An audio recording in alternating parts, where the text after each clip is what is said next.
अगर आप बिहार में रहते हैं और ग्रामीण क्षेत्र में रहते हैं, तो मेरे वीडियो को पूरा देखिएगा, स्किप मत कीजिएगा। आपको बता दें कि बिहार में जल्द ही पंचायत चुनावों की घोषणा होने वाली है। ऐसे में अगर सबसे बड़ा भ्रष्टाचार का कारण होता है, वो खुद जनता होती है। इसके बारे में आप समझिए कैसे होती है।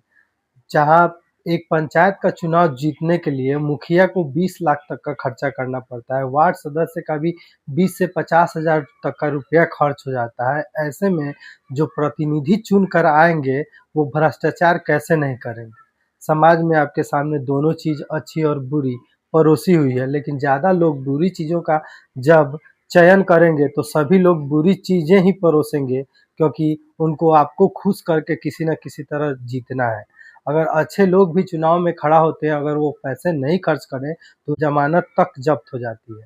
इस कंडीशन में अगर मुखिया के एक चुनाव में किसी को 20 लाख, 25 लाख खर्चा करना पड़ेगा, तो पहले वो चुन कर आएगा तो अपनी जो जमा पूँजी है, वह निकालेगा। और पंचायत चुनाव में 20 लाख, 25 लाख खर्चा करके भी बहुत सारे कैंडिडेट कई सालों तक लड़ते हैं, लेकिन जीत नहीं पाते हैं। तो उनका तो कई वर्षों का इन्वेस्टमेंट है। तो वो अगर नहीं निकालेंगे तो कैसे चलेगा। ऐसे में चुनाव को महंगा बनाने के पीछे जनता का बहुत बड़ा हाथ होता है।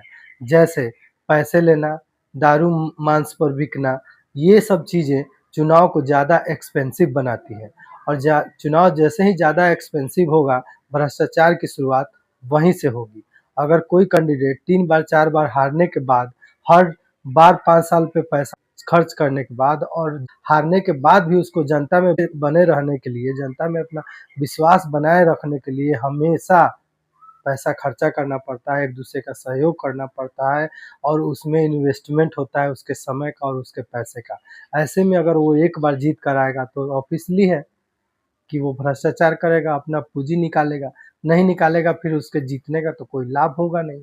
तो असली गाँव में भ्रष्टाचार की शुरुआत उन मतदाताओं से होती है जो मतदाता खा-पी कर कैंडिडेट्स को वोट देते हैं, सब जगह से ठगते हैं।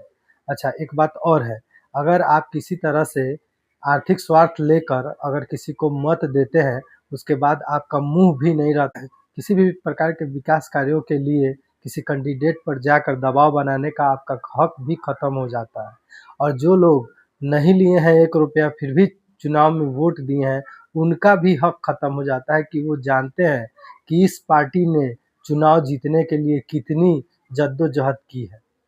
5 साल तक लोग का बिना जीते हुए भी सेवा किया है और लोगों पे पैसा खर्चा किया है। आज वह जीत गया है तो हम किस मुँह से कहें कि अपना पूँजी नहीं निकालिए, विकास कार्यों पर ध्यान दीजिए। तो पंचायत चुनाव में भ्रष्टाचार की जननी खुद जनता बनती है। तो पंचायत चुनाव आने वाले हैं और भ्रष्टाचार की शुरुआत की गवाही मत बनिए। जनता अगर आप हैं सच्चे, तो भ्रष्टाचार की शुरुआत की जड़ आप मत बनिए, क्योंकि लोग जब लेना शुरू करते हैं, वहीं से भ्रष्टाचार की शुरुआत भी होती है।